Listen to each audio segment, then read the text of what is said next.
Fala pessoal, como é que vocês estão aí em casa? Senhoras e senhores, sejam muito bem-vindos a mais um episódio do Tech Faz Sentido. Você já sabe, o podcast para falar de inovação, tecnologia, educação financeira, carreira e muito mais. Sempre com ele ao meu lado, cadeira cativa, nosso co-host aqui, que nome chique, hein? Bruninho, bem-vindo mais uma vez. Muito obrigado, e hoje a gente tá de Yin Yang.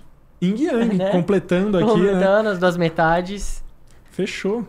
Mais uma vez aqui na mesa, as duas metades juntas. Sempre. E também não somos metades, porque temos aí mais um terço, então, para completar aqui as nossas figuras. Ele, Thiago Godoy, o papai financeiro. Isso aí, tô de green hoje, ó.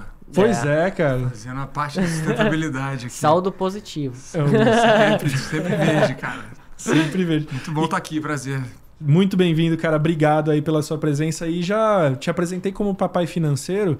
Queria que você contasse pra gente como você chegou nesse nome, o que é o papai financeiro. Boa. E tem um outro item aí também que muito me chamou a atenção, de um acessório que você tá usando. Opa, aí, cara. É isso aí. Esse aqui é o meu amuleto do meu livro, na verdade, né? Um livro que eu lancei recentemente, Emoções Financeiras. Ele tá aqui, né? É o símbolo que tem na capa e aqui dentro. E quem lê entende, né, o porquê desse amuleto. Inclusive eu trouxe para vocês. Opa, muito obrigado, muito obrigado. Eu gosto muito de símbolos, de simbologia, eu estudo muito arquétipos, essa parte toda dos símbolos da humanidade, né, da psicologia.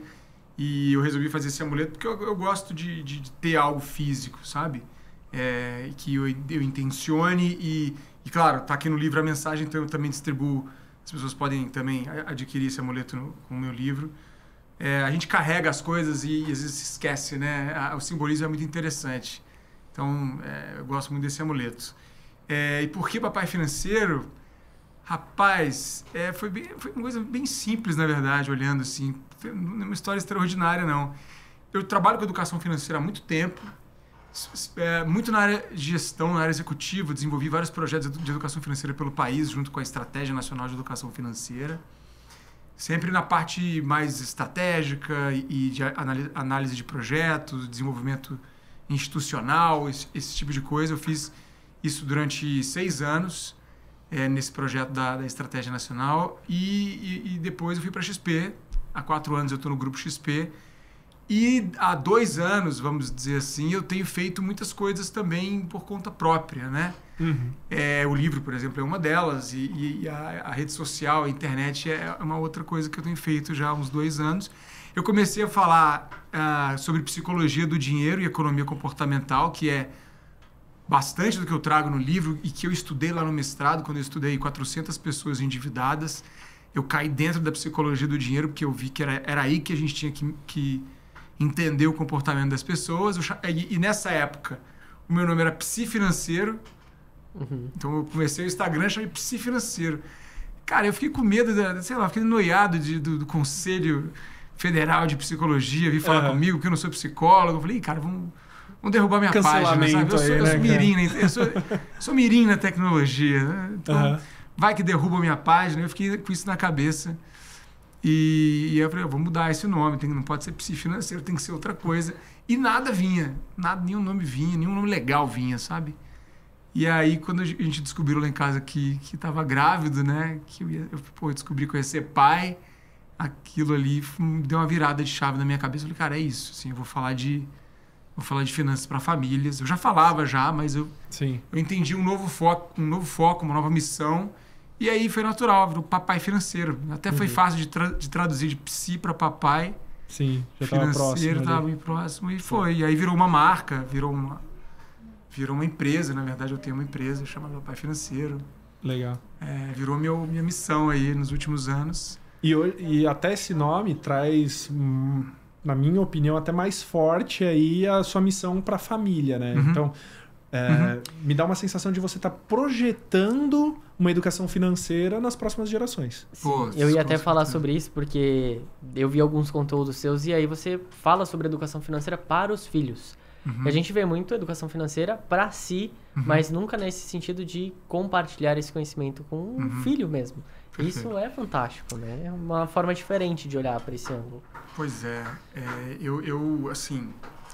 eu já tinha isso na minha cabeça quando eu trabalhei nos projetos da ENEF, porque a gente trabalhava em escola A gente trabalhava com adultos de todas as faixas de renda. E aí nos projetos eu já tinha essa sensação, eu já tinha essa visão, na verdade. A gente avaliava os projetos e tal, e tinha contato com as pessoas. Quando eu fui fazer o mestrado, que eu entrei na vida financeira de 400 famílias, cara, eu vi que, assim, só vai mudar se a gente tratar isso como um assunto que vai entrar dentro da casa das pessoas.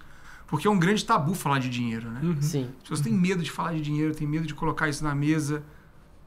Eu comecei a ver, porque eu estudei endividamento, né? Então, a pessoa endividada, ela tem medo de falar desse assunto com todo mundo, inclusive com a família dela. Você vê muito pai de família aí que está endividado e ou fala parcialmente, assim, eu tenho uma dívida aí, mas não fala a verdade, ou omite completamente, assim, esconde completamente a dívida. E acaba dificultando até a resolução, né? Porque ele tem que tratar disso sozinho, né, cara? Então... Totalmente. Não, e o pior é que eu cresci numa família onde não se falava quanto ganha. Então, assim, não sei quantos meus pais... Meus pais são separados, né? Minha mãe e eu, a gente já tem mais essa liberdade um com o outro. Mas com meu pai, assim, não se pode perguntar salário de ninguém. Sempre foi assim. É mesmo? Cresci desse jeito. E tudo Engraçado, bem, eu né? também. Eu não pergunto. Não me interessa o quanto uma pessoa pode ganhar, assim, mas... Foi a criação, né? Então, assim, falar de dinheiro era algo difícil. Já vi algumas pessoas que não falam de dinheiro com medo de outras pessoas pedirem dinheiro emprestado. Já vi isso, inclusive, na minha família. Família, sim. E aí fica isso. Então, assim, assunto de dinheiro ninguém toca, sabe? Pode falar de cargo, mas não fala de dinheiro. Mesma coisa na minha família. E o maior problema que as pessoas têm com o dinheiro é porque elas não falam de dinheiro. Porque, vamos lá, vou pegar uns dados. A maior causa de divórcio é financeira. Tá? A causa de divórcio é financeira. Aí você pensa assim, de forma direta, porque ficou sem grana e brigaram. Não é por isso. Não é por ter ou não ter dinheiro. É claro que quando está sobrando dinheiro é mais fácil, né? Mas na vida, a vida ela é cíclica e ela hoje a gente vive muito tempo. Você está num casamento, você está num relacionamento, você vai ter ciclos de melhor e menor condições. Vai ter, provavelmente, bastante variação ao longo dos anos, né? E quando o casal não alinha os objetivos, quando ele não coloca na mesa sonhos, expectativas, visões até de mundo, e que vão ser necessariamente diferentes, quando o casal não coloca isso na mesa como uma conversa natural... O que acaba acontecendo durante o tempo? Eles acabam não tendo esse alinhamento. Correm paralelos sem entender um lado do outro. Sim. Quando acontece qualquer coisa que vai sair do normal e um percebe que o outro pensa diferente, fala assim, como assim você pensa assim? Eu tô com você há 10 anos e não sabia. E assim que acontece, começa a vir questões e opressão de um lado, a outra pessoa se sente... muitas vezes pressionada, e aí existe a traição financeira, né? A infidelidade financeira que acontece muito, e basicamente a pessoa esconder questões financeiras da outra, né? E tá ali, ganha um dinheiro e não mostra, ou compra um monte de coisa e esconde. Cara, isso tá lembrando muito uma situação que não fui eu que vivi, mas tinha próximo de um ciclo de amigos, não vou citar nomes, obviamente, mas era um casal de amigos que eles estavam planejando o apartamento deles juntos, né? E naquele momento o rapaz ganhava até mais do que ela, e ela percebia que estava inflando o porquinho só por um lado das costelas, digamos assim, né? O outro não estava entrando a grana, que deveria, de certa forma, até, enfim... entrar mais? Não sei, depende do acordo do casal. Mas ela percebeu que só ela estava engordando o porquinho, né? E aí ela foi descobrir uma traição financeira, de que o cara tava comprando um monte de jogos e coisas do tipo, assim, porque ele é gamer, adora, né? E aí eles chegaram nesse impasse de, pera lá, eu tô deixando de viver as minhas coisas por um sonho nosso e você tá vivendo o seu sonho, não o nosso, sabe? Sim. E romperam. Uau. Romperam. Isso, olha, eu tenho casos aqui, histórias desse livro que são... assim, inacreditáveis, mas são mais comuns do que a gente pensa. Sim. Uma pessoa que não tem contato com esse mundo acaba não entendendo, mas se você olhar para dentro, você vai ver que tem perto de você ou está em você muitas dessas histórias. Vou dar um exemplo aqui.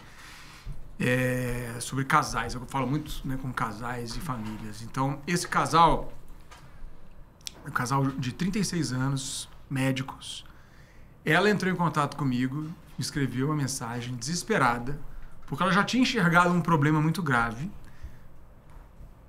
e ela não sabia como resolver. E ela não sabia direito exatamente qual que era a origem do problema, porque isso é uma coisa que eu trato muito, né? Eu trago muito aqui no livro também. Não adianta você tratar o sintoma. Tô gastando muito, não consigo organizar. Isso aqui é um sintoma. Você tem que pegar a raiz. Você tem que tratar a causa do problema. E nesse casal foi assim. Ela entrou em contato comigo, uma história bem impactante, e eu fui fazer uma mentoria para ver, para entender aquilo e ajudar. Foi o seguinte, cara, eles tinham uma renda de R$100 mil aproximadamente, os dois juntos, por mês. Viviam, no que eu digo, no 0 a 0. Né? Você pode, a sua soma fica 0.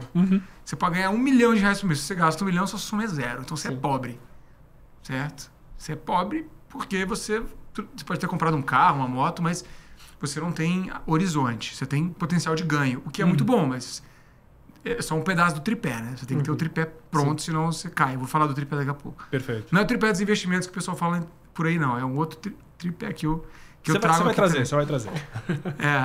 Porque o cara já pensa, não, já sei, o tripé dos investimentos. Tudo bem, legal também, mas esse é outro.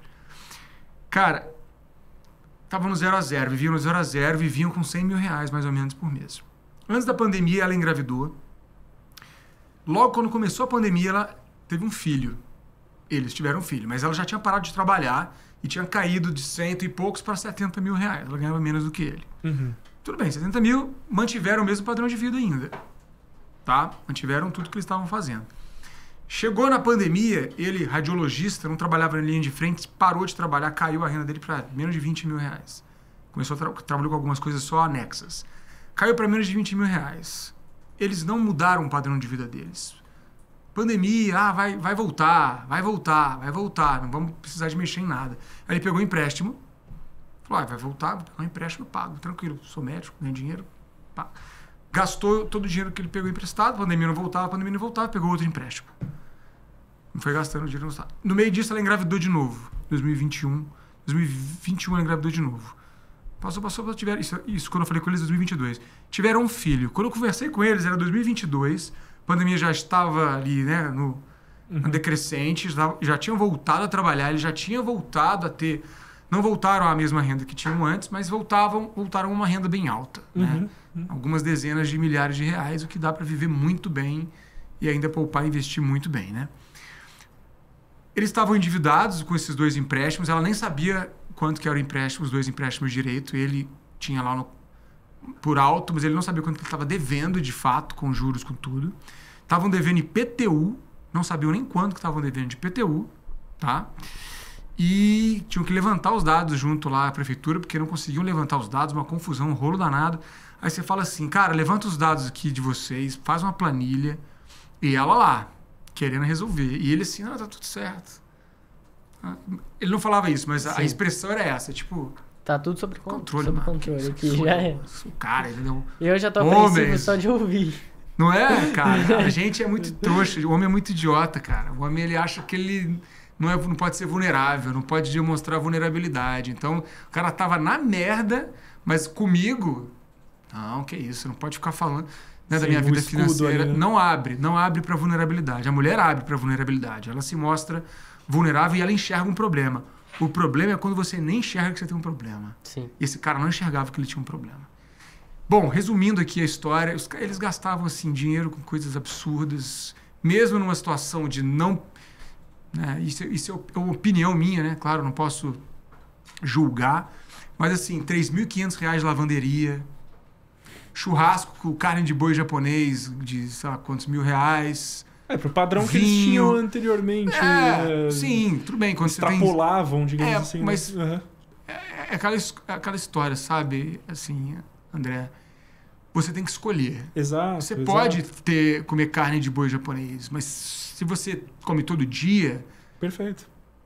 Tudo bem, você pode ter uma renda de R$1 milhão por mês que realmente é difícil até conseguir gastar. Mas Sim. Não importa o quanto você tem de renda, se você não equilibra isso, cara, você vai ter problema. Então, eles vou citar alguns gastos aqui. Então, lavanderia, R$ 3.500. Todo fim de semana um churrasco, com vinho, com carne, com tudo. 3, 4, 5 mil reais de churrasco por semana. Dízimo, 5 mil reais de dízimo. Essa parte foi até engraçada, assim, porque eu falei, gente, brincando, né? Vocês podem... não tem nada contra Deus é bom demais, mas não tem problema ficar devendo Deus um pouquinho não, entendeu? Não fica devendo a prefeitura, que é melhor, paga o IPTU e eles nem abriram mão. Sim. O que eu quero trazer com essa história aqui? Ela era desorganizada. Sim. Mas ela tinha noção disso, ela tinha noção que ela deveria melhorar. Ele não era desorganizado. Qual que era o problema dele? Ele não era organizado, mas ele também não era caótico como ela. Mas o problema dele era o seguinte. E aí, ela me ligou na última sessão, chorando, porque ela tinha entendido finalmente, depois das várias conversas que a gente teve, tudo que eu mostrei, a forma que ele se comportou, a forma como ela via aquilo ali acontecendo, né, os questionamentos que eu fazia, as reflexões, as respostas que ele dava, caiu a ficha nela e ela viu o seguinte, ela me ligou chorando, eu falei, Thiago, eu sei o que está acontecendo. Eu sabia que tinha alguma coisa, mas agora eu entendi a raiz do problema. O problema é o seguinte, o pai dele não aceita ele e ele vive para agradar o pai dele, para mostrar para o pai dele que ele é bem sucedido. Então ele não vai querer abrir mão, não vai querer mostrar que ele se endividou, que ele está com um problema, que ele tem que baixar o padrão de vida dele por um tempo para poder retomar isso. Esse é o problema dele. É uma relação de status que ele precisa necessidade manter, de né, aceitação. Assim. Muito daquilo que a gente já trouxe aqui em outros episódios também, porque é uma pessoa que vive por padrão de vida e não qualidade de vida, né? Então, para mostrar esse padrão, precisa se manter isso, né? Perfeito. E é engraçado porque de todos os contatos que eu tive em relação à educação financeira, o que sempre me falavam desde quando eu comecei a trabalhar é reserva de emergência. E você vê essa proporção de dinheiro e não tem uma reserva de emergência, você fica, cara, que sufocante isso, né? Muito até lembro difícil. E gastam tudo que ganham. Quando ganhavam menos, gastavam tudo. Quando ganham mais, gastam tudo. Se você não sabe lidar com a sua renda hoje, com o que você tem hoje, se você não sabe lidar com isso, você não vai conseguir lidar com mais. Você não vai estar preparado para poder fazer mais. Eu lembro que eu tive uma amiga de trabalho, não falo colega, Mônica, beijo. Ela, no meu primeiro dia de trabalho, na vida, ela falou assim, André, não sei quanto você ganha, não preciso saber, ok. Mas se você estiver ganhando 5, aprenda a viver como se você ganhasse 3. Porque se um dia você precisar ganhar 3, você já sabe como é esse estilo de vida. Sim. Cara, eu guardei isso. Foi meu primeiro dia de trabalho, literalmente, da minha vida. Olha. E ela nem me conhecia ali, me deu essa dica e eu, cara, guardo isso tantos anos depois, assim, sabe? Você aplica isso? Aplico. Na verdade, hoje eu aplico diferente, né? Eu recebo lá, pego uma porcentagem maior do meu dinheiro e já falo, isso aqui eu não mexo. Isso aqui é o que eu tenho para viver. Então, eu guardo para depois me divertir. Não me divirto, depois guardo, digamos assim, né? Mas você consegue guardar mais da metade? Consigo. Opa, aí você está no caminho, então. Consigo. Hoje consigo. Aí essa conta de padeiro dá para fazer muito rápido. Se você continuar assim, 10, 15 anos, você já consegue se bancar de volta. O problema é que eu me sinto, Thiago, eu estava até comentando hoje de manhã com o Bruninho em relação a isso, porque eu nunca fui o cara ali que eu falei, deixa eu pôr na ponta do lápis, deixa eu fazer uma planilha, coisa assim. Eu nunca gostei disso. A minha relação com o dinheiro, já tô até me expondo aqui, né? Mas a minha relação com o dinheiro é usá-lo a meu favor, seja guardando ou seja me divertindo. E aí acho que entra a palavra que você falou antes ali de equilíbrio, né? Porque, por exemplo, eu não sou o cara que tem a necessidade de comprar roupa, coisa do tipo assim, cara, me dou bem. Mas se você fala pra mim, André, vamos fazer alguma coisa junto, vamos tomar uma, vamos comer alguma coisa, cara, dificilmente eu nego. Entendeu? E aí eu acho que entra o ponto do equilíbrio da qualidade de vida que o Bruninho estava comentando. De que se eu me privo de tudo isso também, cara, eu tô juntando dinheiro para uma vida que não me satisfaz. E o que a gente até trazendo agora o meu lado, né? Eu sou o cara da ponta do lápis, mas não na chatice. Sempre eu me ter uma previsão. Chatice. Não, tô brincando. Nossa, que isso, agora já era. Mas então assim, eu tenho minha planilha, coloco tudo, então faço aplicação em renda fixa, vai na conta, né, do banco que geralmente tem um CDI ali e tudo mais, então eu já consigo fazer as repartições do meu salário também, né, então parte para educação, parte para guardar, reserva de emergência e tudo, E aí eu já coloco lá na planilha quanto que eu vou receber de rendimento e tal, porque aí eu já sei quanto eu vou ter lá na frente e eu vou tentando trabalhar essa previsão. Mas isso é algo que eu faço pra eu me sentir à vontade com a relação. É uma coisa que eu tenho comigo. Diferente do deck que já não gosta tanto. Se eu ficar vendo isso, me dá ansiedade. E eu faço muito esses jogos no sentido de, pô, eu vou comprar alguma coisa, eu só compro se eu tiver o dinheiro. Né? Esse negócio de passar no crédito e depois eu vejo como pago, pra mim isso não funciona. Aprendi muito isso com a minha mãe. Então o que eu faço? Pô, eu tenho o dinheiro, eu vou pagar no crédito, coloco o dinheiro em aplicação para ele render e aí eu pago a conta porque eu vou ganhando dinheiro em cima disso, né? Vai tendo essa mudança. Então eu faço essas contas malucas, mas é algo que eu gosto de fazer, né? Então é algo que e é muito bom. E claro, você vai ter um nível de detalhe e de visão mais claro do que você quer com o teu dinheiro. Mas eu sou super a favor, e eu trago isso, né, para as pessoas, é que a melhor metodologia que tem é a que você consegue aplicar. Sim. Eu posso vir com uma planilha maravilhosa para vocês, e para você, com a mesma planilha, você vai usar e você não vai usar. Então não adianta nada. Sim. A ferramenta não é o que vai fazer a diferença na tua vida. Exato. Não é a ferramenta, é como você usa a ferramenta. Se você tem uma ferramenta que ela é muito sofisticada e ela vai te dar trabalho para usar, você não vai aprender a usar ela. Se você tem uma ferramenta que é simples e que dá para você usar, você vai colocar ela em prática. Eu trago isso daqui, até as metodologias que eu trago estão aqui no livro, você consegue usar o livro, inclusive, como uma ferramenta, mas isso daqui é algo para você ter, é tão simples, intuitivo, que você grava, você entende isso daqui e está no teu modelo mental. Sim. Uma ferramenta que está na nuvem aqui, do seu cérebro. Porque se você depende de uma planilha, você vai ter que abrir o computador. Você vai ter que ir lá e preencher. Dedicar você vai ter que botar o negócio. Sim. Parar e sentar. E é legal fazer isso? Se você gosta de fazer isso, você se sente bem fazendo isso. Se for uma chatice, tem que falar, nossa, hoje é o dia. Igual imposto de renda, né? A galera odeia, não acredito que eu tenho que dizer. Cara, se todo mês você vai ter que mexer com dinheiro for um sacrifício, acabou. Aí você vai se afastar disso. E a dinâmica é... coisas necessárias, a gente precisa minimamente dar um jeito nelas pra gente não sofrer. Sim. Você lembra, André, quando você chegava da escola, quando você era criança, chegava da escola, tinha um dever de casa, não tinha? Tinha criança que almoçava e fazia o dever de casa e depois ia brincar. Tinha criança que chegava, ficava enrolando a tarde inteira e tinha que fazer o dever de casa no final. Qual que você era? Depende da matéria. Ah, boa resposta. Eu era também assim. Essa é Depende da matéria. Eu também era muito isso. Depende muito da matéria. A matéria que a gente não gosta, a gente fica enrolando. Né? Era isso. Aí o que acontecia? Via todo mundo brincando pela janela e eu lá sem poder brincar, mas também não fazia Exatamente. Isso acontecia. Comigo era assim. Eu fazia o dever de casa das matérias que eu queria e enrolava as que eu não gostava e deixava ficar até o final do dia. No final das contas, eu não brinquei e passei aperto no final do dia para fazer o dever de casa. Às vezes levava ele para fazer de manhã na escola ainda. Sim. Né? O dinheiro é a mesma coisa. Se você pegar o teu dinheiro e querer se organizar igual uma ciência de foguete, para que no final do mês ele sobre e você invista, você vai sofrer. Aí vira um sofrimento, vira uma coisa difícil, vira uma coisa empurrada. Vai parecer um dever. E a gente trabalha muito para poder ter essa gestão do dinheiro como algo chato.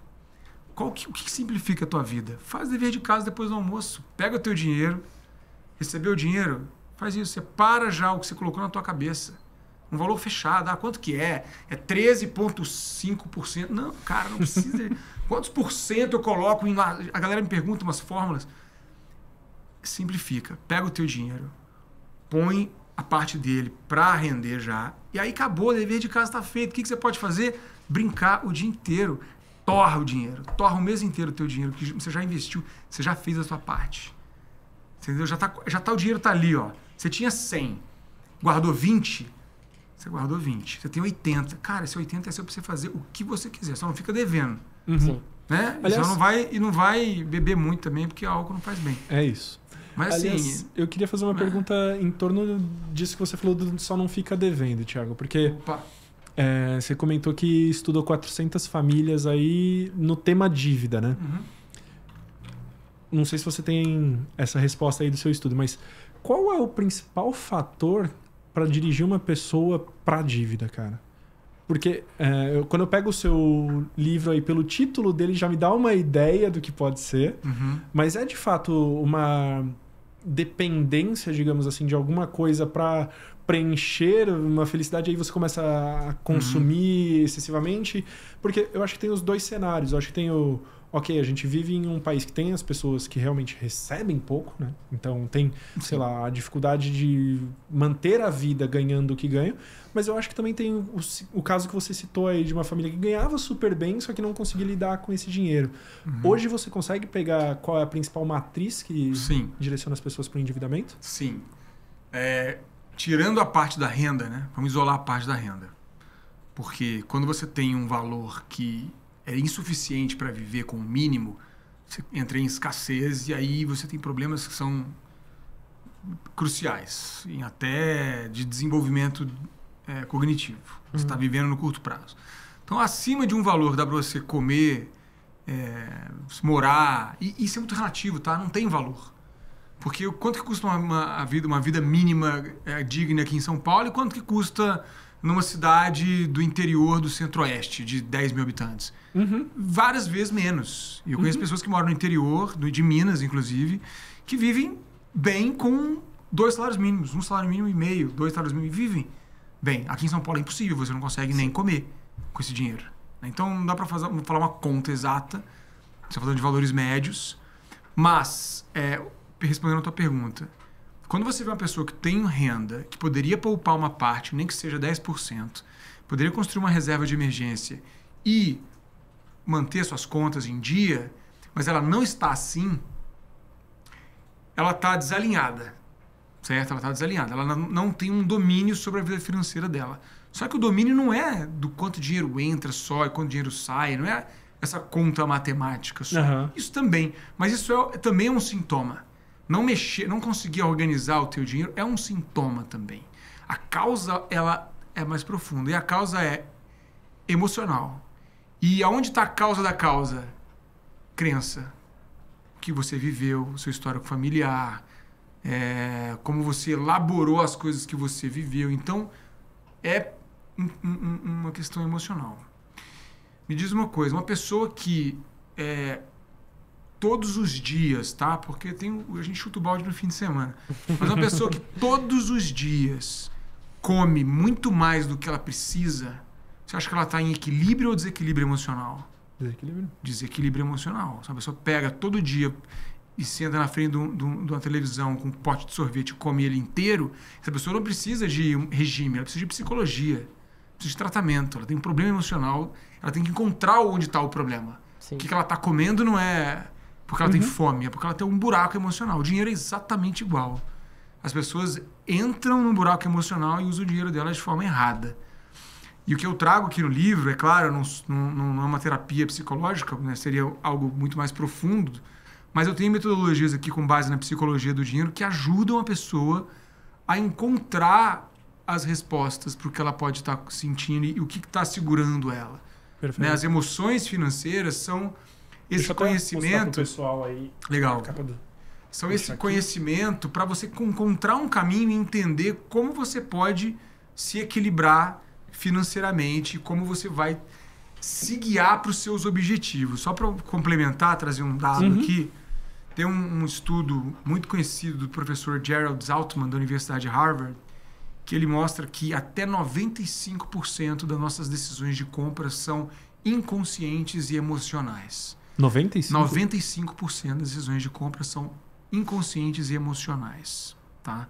Hoje o marketing ele é infinitamente mais inteligente e agressivo do que ele era há 5 anos. Eu ia falar exatamente isso, a questão do marketing, né? Eu me formei na pós em marketing recentemente.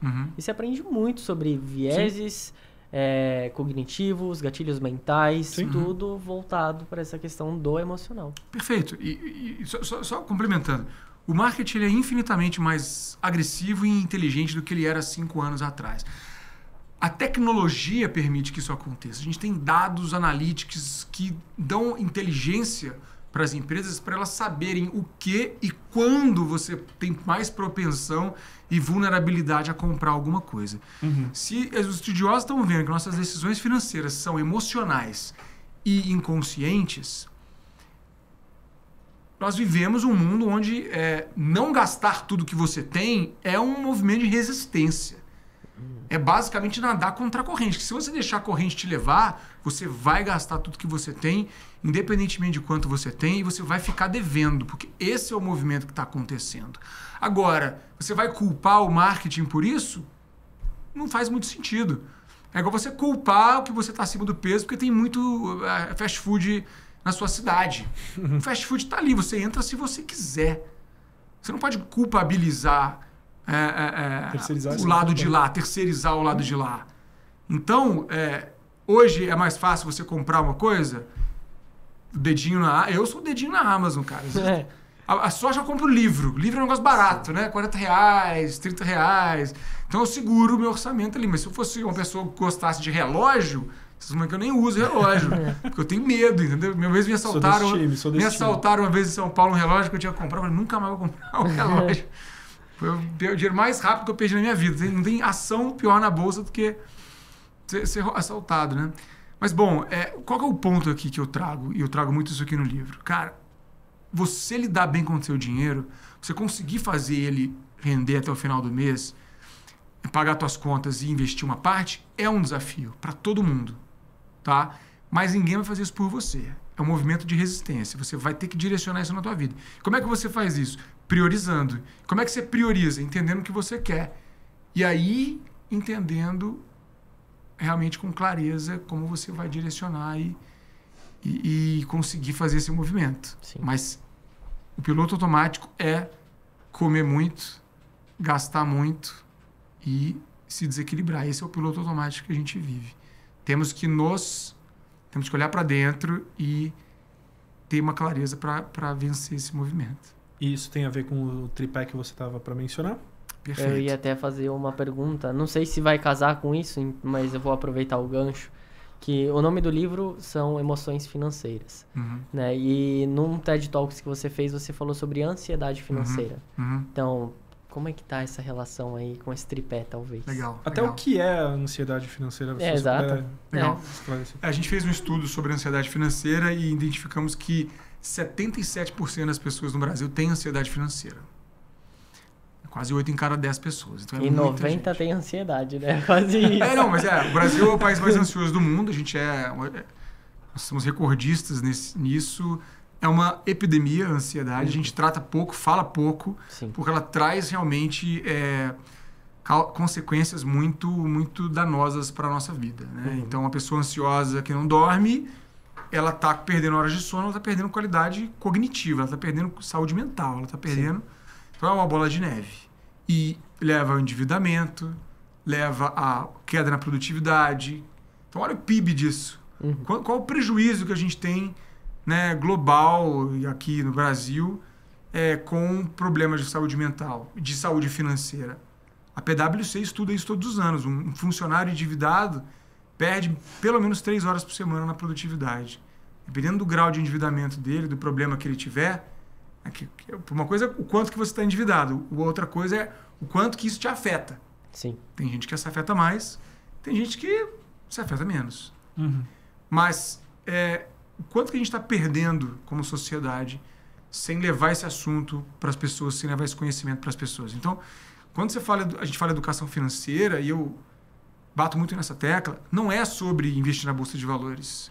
Isso é a cereja no bolo da pessoa. A gente está construindo aqui, fazendo a massa do bolo ainda, gente.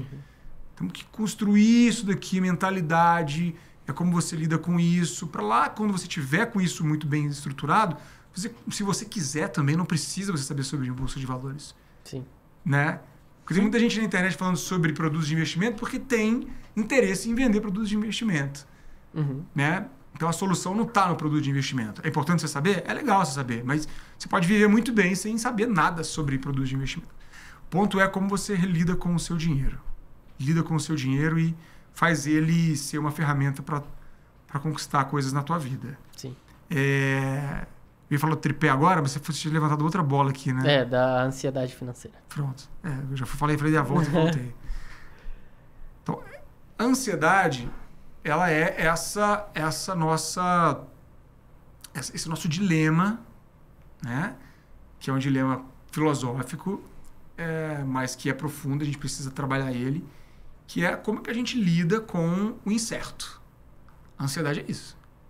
Uma pessoa muito ansiosa, ela quer ter controle, certo? Sobre as coisas que ela não tem controle. Quanto mais controle você quer ter sobre o que não tem como você ter controle, mais ansiedade você vai ter. Certo? Sim. Então, basicamente é isso. Então, concorda que querer ter controle do dinheiro também é danoso? Muito controle? Então, as pessoas mais ansiosas com o dinheiro não são as que estão todas enroladas. Essas também são ansiosas, mas tem gente que é tão enrolada que nem consegue ver o tamanho do rolo. Tem muita gente que é ansiosa com o dinheiro porque quer ter muito na ponta do lápis. Quer ter muito controle. E isso também desequilibra. E a gente viu isso no estudo, quais são também, né, ali os gatilhos da pessoa.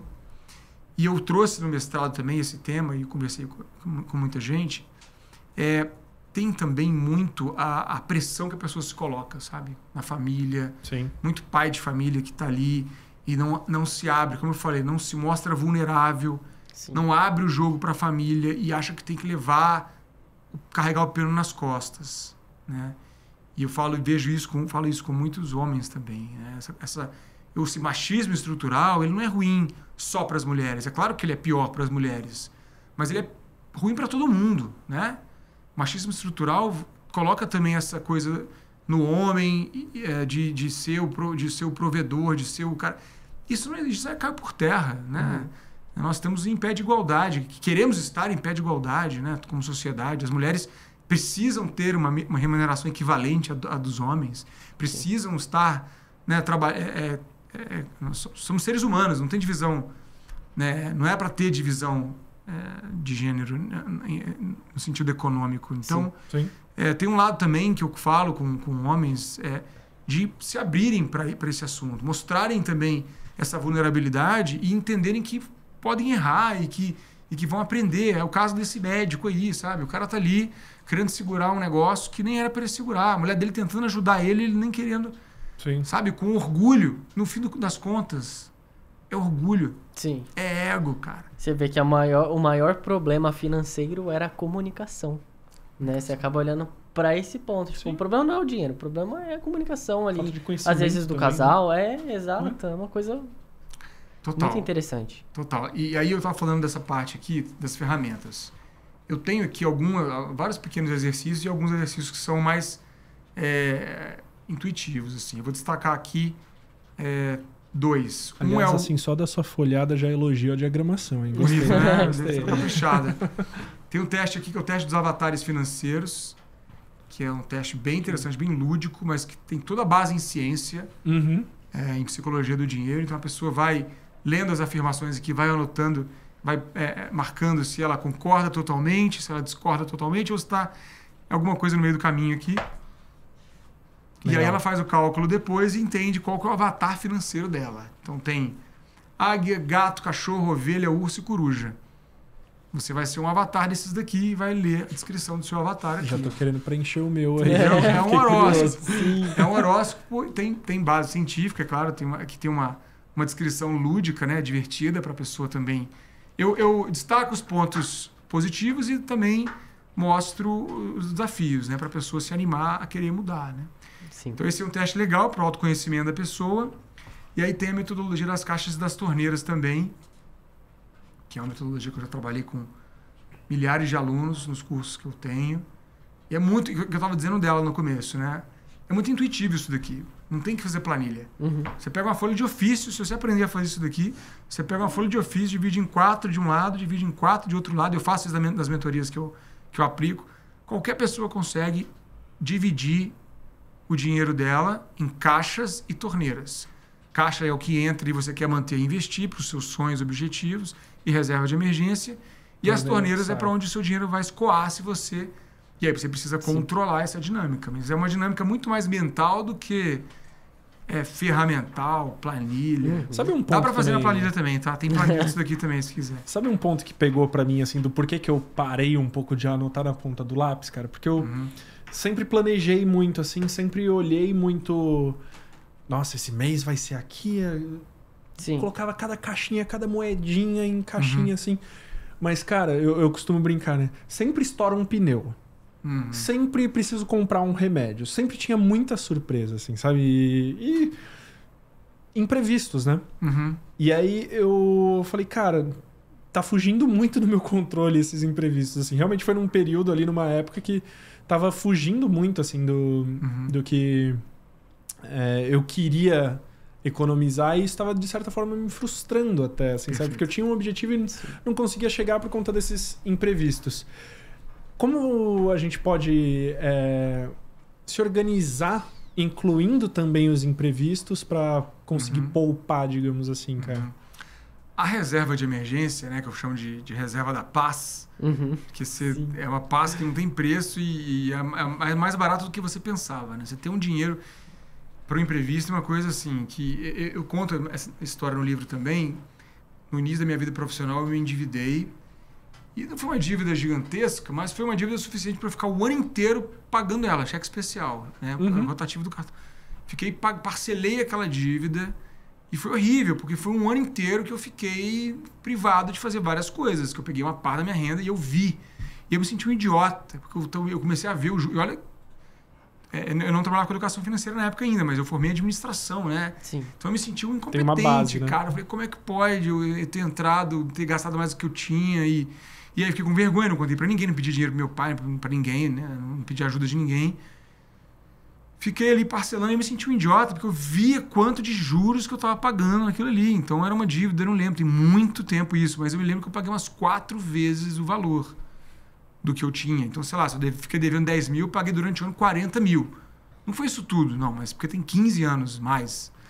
Mas a proporção, assim. Mas foi uma proporção absurda, assim. Eu lembro que eu perdi, assim, alguns salários da minha vida por conta de um erro de descontrole, de uma empolgação que eu... Sabe aquela coisa? Depois eu dou um jeito. Como você falou, depois eu dou um jeito.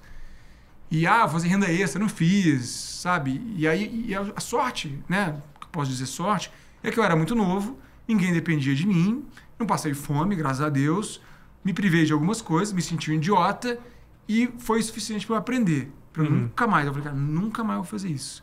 Porque isso daqui é uma burrada que eu estou fazendo com o meu dinheiro. Sim.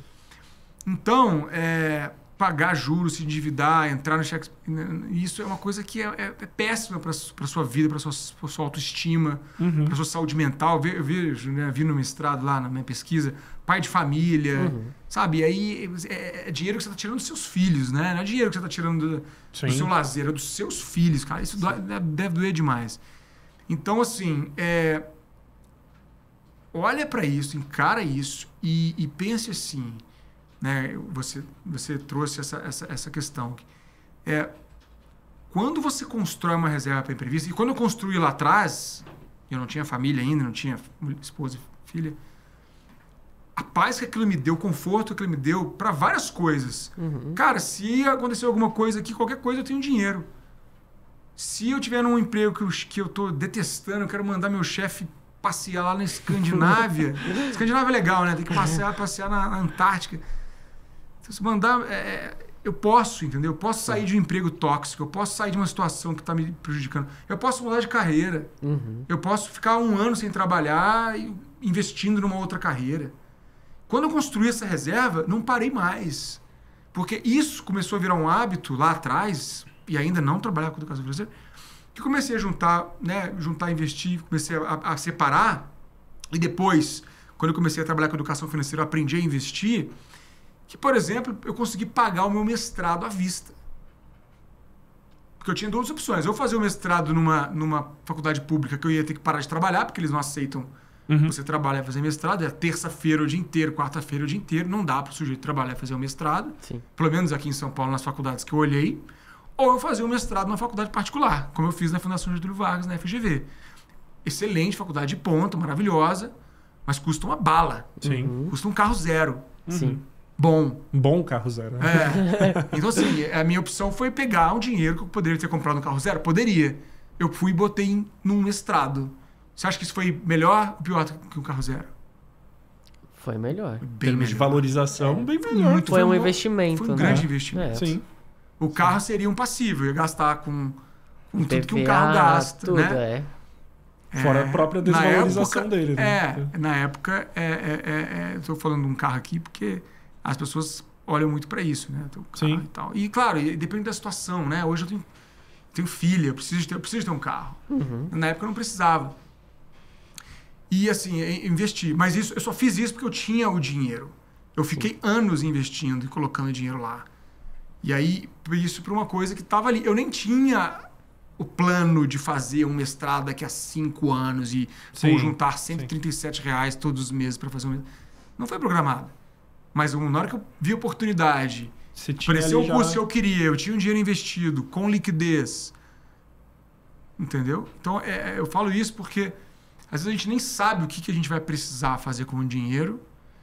E quando fala de prazos mais longos, a gente está realmente perdendo dinheiro se a gente não sabe essa dinâmica. Por exemplo, as pessoas não sabem que você pode investir e proteger o seu dinheiro da inflação. Você pode colocar num investimento, num tesouro IPCA, num CDB híbrido, que seja, que você tem IPCA, que é o índice de inflação, mais uma rentabilidade anual.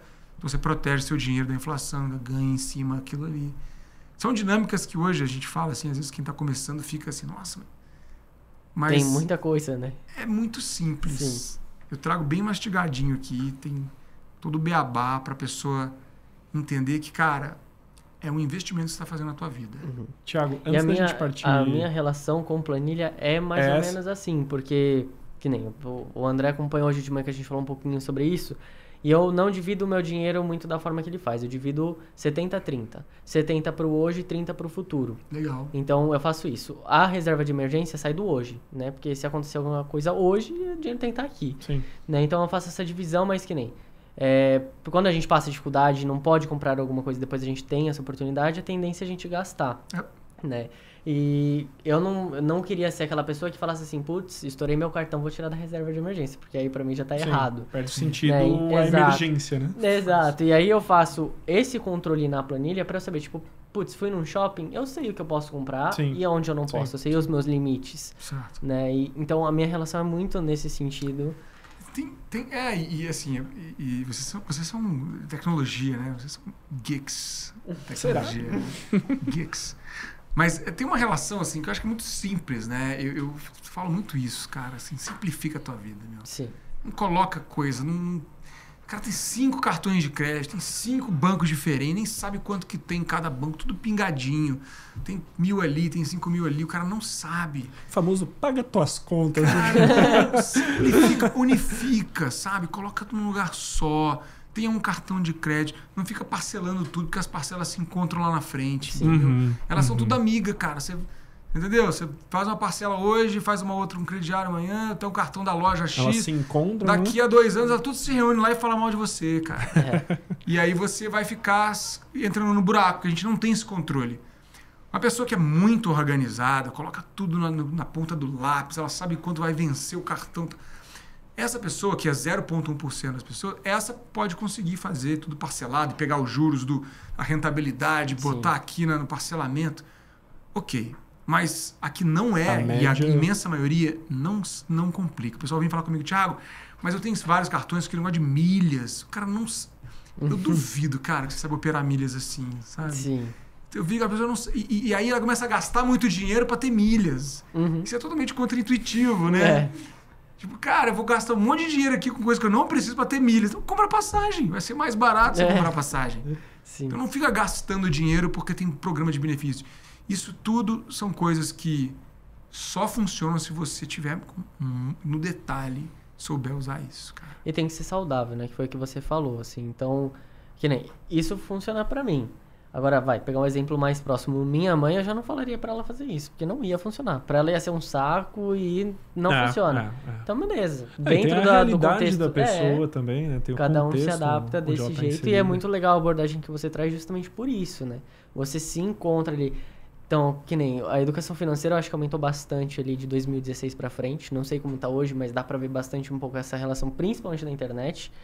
Né? E assim, a galera já quer ir conhecer Tesouro Direto, quero saber taxa Selic, quero saber IPCA, eu quero saber... Calma, cara, mas e a reserva de emergência? Já olhou antes, eu acho que é um pouco da falta de informação, Bruno. Ou excesso, né? Não, sabe por que eu digo da falta? Posso estar viajando aqui, me corrijam. Mas, por exemplo... Debate maluco aqui que eu trouxe. Mas, por exemplo, eu não invisto, não faço nada, beleza. E aí eu vejo você aí rentabilizando pra caramba. Eu falo, pô, mas o que você fez? Você já passou por etapas e coisas do tipo que chegaram na sua reserva que você tem hoje, na rentabilidade que você tem hoje, e aí você fala pra mim, cara, eu investi em X. Eu falo, nossa, então é isso que dá dinheiro, deixa eu pular pra lá. E aí esqueço de todas essas etapas pra chegar até nesse ponto, né? Faz sentido, Thiago? Faz sentido, porque a gente... nós somos um ser vivo que ele é curto prazista. O ser humano, ele pensa no curto prazo. Ele precisa resolver primeiro os problemas de curto prazo. Isso é óbvio que é importante, porque foi o que nos trouxe até aqui. O nosso cérebro é dividido em 3 pedaços, grosso modo. O pedaço antigo, que é chamado de cérebro reptiliano. A parte aqui no meio, que é o sistema límbico, o sistema emocional, que está nos mamíferos, presente nos mamíferos. E a parte da frente aqui, que é o córtex pré-frontal, que só tem no ser humano. Planejamento, coisas mais complexas, capacidade de planejamento, de tomada de decisão mais complexa, de encontrar caminhos para chegar em decisões, são parte do que o sistema aqui da frente, né, do córtex pré-frontal, consegue fazer. Só que isso aqui é 5%, e olhe lá da nossa capacidade cerebral.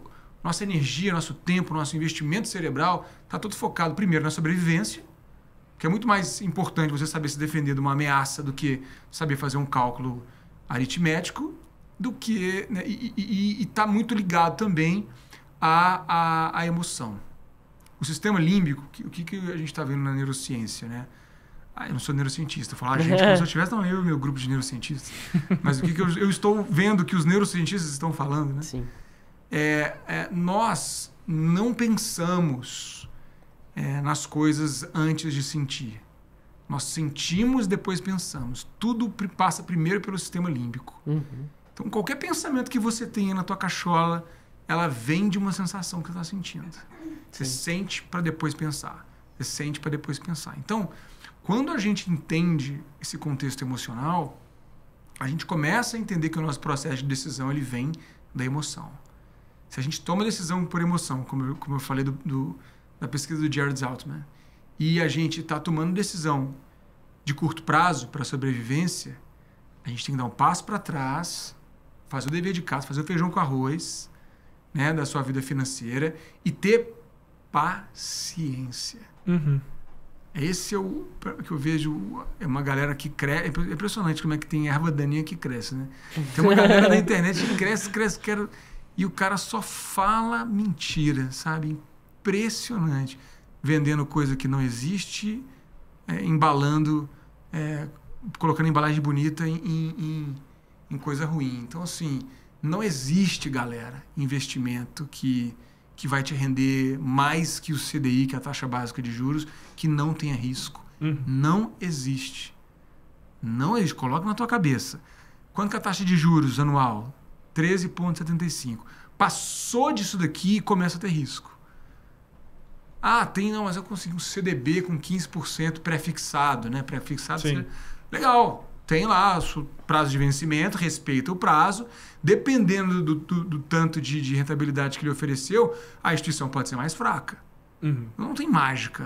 O problema que eu vejo é que as pessoas querem oportunidades que são exclusivas. Nossa, isso aqui é exclusivo, irmão. Isso aqui é só para nós aqui, ó. Junto aqui, vem cá. Muita rentabilidade com segurança. Pirâmide. Então, a falta de paciência, a falta de consistência, a pressa por ganhar, querer pegar atalho, querer ganhar mais do que todo mundo, querer ser o espertão da sala, que faz você perder dinheiro. Sim. E eu acho legal essa relação aí de risco e retorno, porque, assim, eu tô estudando, né, educação financeira também, tô estudando finanças no geral, e aí a galera brinca, né? Ele tá estudando tudo, tá, Thiago? Só tô mesmo. Eu tô muito focado nisso. Ele tá estudando tudo. E aí... traz muito esse ponto, né? Se o risco fosse o que trouxesse o retorno, todo mundo investiria no negócio mais maluco da vida. Claro. Né? O Thiago Nigro, ele deu um exemplo que eu achei fantástico em relação ao risco, que ele fala que o risco nem sempre você consegue prever. Né? E aí ele traz um exemplo de uma aposta de corrida de cavalos, e ele fala que o cara sempre ia apostar. Dessa vez, por algum motivo, tinham 6 cavalos, 5 saíram, só ficou 1 pra corrida. E o cara falou, vou investir todo o meu dinheiro, só tenho uma chance de ganhar. Na hora que o cara deu o disparo da arma pra começar a corrida, o cavalo saiu da pista e a corrida acabou. Ele foi desclassificado, o cara perdeu todo o seu dinheiro. Então, assim, o que era pra ser, muitas vezes alguns vão dizer azar, mas era um risco que ele tinha, ele não mediu, apostou tudo e perdeu. Né? Então, você tem uma relação ali de um risco que você muitas vezes não vai saber qual que é. Sim. Né? E isso é muito interessante de pensar, porque a galera só vai nesse pensamento, né? Tipo, 1 mais 1 é 2 e é isso, sabe? E é muito complexo, algumas coisas são muito mais complexas, né? Cara, eu não enxergo investimento, a minha visão, tá? Eu não enxergo investimentos como um lugar que você vai ficar multiplicando patrimônio. Sim. É só olhar aí como é que estão as performances dos fundos. Claro, tem um longo prazo envolvido, né? Sim. Você tem um longo prazo envolvido dentro de tudo.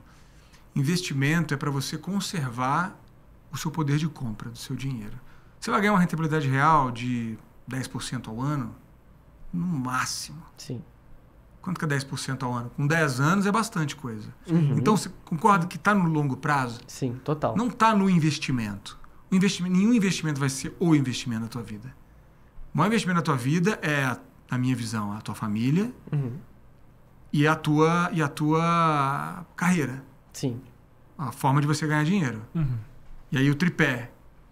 O tripé, para ele ficar de pé, é fazer dinheiro. E esse é o mais importante, é o que mais forte dos três. Se você não fizer dinheiro, você não tem o que fazer mais. Então, investir na tua carreira, investir no valor da sua hora, investir na sua qualidade, né, do trabalho que você agrega, é o maior investimento que você pode fazer, porque é isso que vai te dar o maior retorno. Sim. Né? Você sair de um estagiário e virar diretor de uma empresa, se você quer seguir a carreira corporativa, ou sair de um especialista com mestrado, doutorado e sei lá, curso em Harvard, exterior, são investimentos que você faz e vai multiplicar muito o valor da sua hora, o valor do seu dinheiro, ou da sua empresa, do seu negócio. Isso é o maior investimento, fazer dinheiro. Depois vem você conseguir sempre separar uma parte do seu dinheiro, que é se comportar com o seu dinheiro de forma correta, porque a ação de fazer dinheiro a gente faz, certo? Sim. Se o funil de entrada é da mesma largura que o de A saída... ação de fazer dinheiro a gente faz. Sim. Aprende a fazer dinheiro, beleza. Mas só isso não importa. Se comportar com dinheiro sempre. Não, mas eu tô ganhando muito dinheiro agora. Beleza, se você gastar muito, vai ser 0 a 0, lembra? Sim. O que importa no Excel é a última linha, né? Sim. A última linha. Você pode... Nossa, tô faturando. O cara fala assim, nossa, eu faturei. O pessoal na internet fala, né? Cara, faturei. Eu vejo muito assim. Faturei o curso online 2 milhões. Arrasta Aí pra você cima. não falou nada ainda que ele botou 3 milhões de tráfego. Né? Faturar, gente, não é... Faturamento não é indicador. Sim. O cara, pô, vendi o curso, faturei 3 milhões. Beleza, você botou 4 milhões em tráfego, você perdeu 1 milhão. Sim. O seu lucro foi negativo. Então, não adianta você fazer dinheiro se você não souber lucrar. Lucrar é gastar menos que você ganha. Se comportar com o dinheiro, colocar o dinheiro em separar. E o terceiro é o conhecimento. Saber investir, saber colocar o teu dinheiro para render para você. Não perder o poder de compra, você conseguir ter oportunidades e conseguir uma rentabilidade e tal. Então, é ação, fazer dinheiro. Segundo, comportamento, poupar dinheiro. E o terceiro é investir. Isso, tá vendo que é um conhecimento muito sofisticado que você não vai encontrar em nenhum lugar, né? Uma ciência de foguete mesmo. Você precisa estudar muito com o Bruno aqui. Né? É simples, né? Sim. Mas o simples, a gente não faz o simples. O simples parece que incomoda. E parece que fica complexo. A pessoa sabe. sabe. A gente dificulta, O né? sujeito sabe que ele precisa de dormir de 7 a 8 horas por dia. Ele não vai ter qualidade mental. Isso é ciência, tá? Não, mas eu durmo bem. Vai nessa. Com 20 e poucos anos você pode. Vai chegar lá depois dos 30 pra você ver. Tem que dormir bem, cara. Você tem que fazer atividade física. Tem que fazer. Não é brincadeira. Ah, não, vou fazer quando tiver tempo. Então, vai fazer. Tem que dormir, tem que fazer atividade física. Tem que se alimentar bem. Você sabe disso. Não tô com tempo de comer, de almoçar. Beleza, na hora que você estiver aqui no médico, ver um problema de estômago... Vai demorar mais. Vai demorar mais, vai custar mais caro, cara. Tem que dormir, tem que se alimentar bem, tem que fazer atividade física, tem que guardar dinheiro. Tem que ter tempo com a tua família, com seus amigos. Senão a saúde mental vai pro buraco. Então, esse é o básico. Se a gente conseguir fazer o feijão com arroz, a gente, com paciência, melhora na vida. Vai temperando o arroz e o feijão, vai adicionando um bifinho, é isso. Essa parte de paciência é incrível, né? Porque você para assim, a galera fala, quero investir hoje e ganhar amanhã. O amanhã, se for muito longo, Cara, que você falou de longo prazo... Desde sempre a gente ouve, tempo é dinheiro, né? Não, mas até no momento da paciência o mais também, né? engraçado é você olhar assim, os maiores investidores, os caras que saem em Forbes e tudo mais. Você pega o Warren Buffett, que é o maior investidor, se eu não me engano. Ele só tem cabelo branco, cara. Tem quanto tempo que ele tá ali, sabe? Não foi, tipo, de ontem pra hoje que ele, Exatamente. que ele conseguiu esse patrimônio. E aí eu vou falar uma coisa, assim. Claro que o Warren Buffett é uma lenda do mercado financeiro e, claro, é admirável o que ele faz. Mas eu tenho um ponto, assim, com essa visão, sabe? Porque pra mim não é sobre isso. Não é sobre você ter bilhões porque você é um grande investidor. Acho que ele gosta de fazer isso pela arte de investir. Tudo bem. Uma vontade, é o que ele gosta de fazer. Tem direito. Sim. Mas, além de ser um ponto fora da curva, tem uma coisa muito, acho que danosa nisso, é que é o dinheiro pelo dinheiro. Aí você vê o tiozinho comendo no McDonald's todo dia porque tem bilhões. Cara, vai curtir teus netos, meu. Vai, é isso. Sei lá, isso meu, é verdade. você vai morrer, brother. Eu Ninguém tá ligando muito. que você tem bilhões de dólares, não, cara. Sim. Doa essa grana, velho. Vai doar essa grana pra alguém fazer alguma coisa com isso, entendeu? Sim. Porque vai bater no peito e falar assim, não, eu sou um mega investidor. Parabéns, cara, mas... Quando for embora, ficou o título, assim, né? Desculpa se eu tô... Imagina. Atacando Não, alguém e que assim, gosta, eu até concordo contigo, porque o final que fica é a lembrança, né? Então, assim, ó, vou dar o exemplo do meu avô que já faleceu. Meu avô, ele me deu vários presentes na minha vida. Eu não lembro de nenhum. Eu lembro dos momentos que eu tive com ele. Cara, é isso. É isso. Não adianta o seu filho, e eu falo muito pra... Eu sou pai, né? E eu falo... O seu filho não vai lembrar de quanto custou o seu sofá. Sim. Ele vai lembrar do tempo que você passou ali com ele, assistindo o desenho que ele gosta. Cara... Ele não vai lembrar de quanto custou o videogame. Não vai lembrar do quanto custou. Ele vai lembrar se você estava ali sentado. Cara, minha filha tem 1 ano e 10 meses.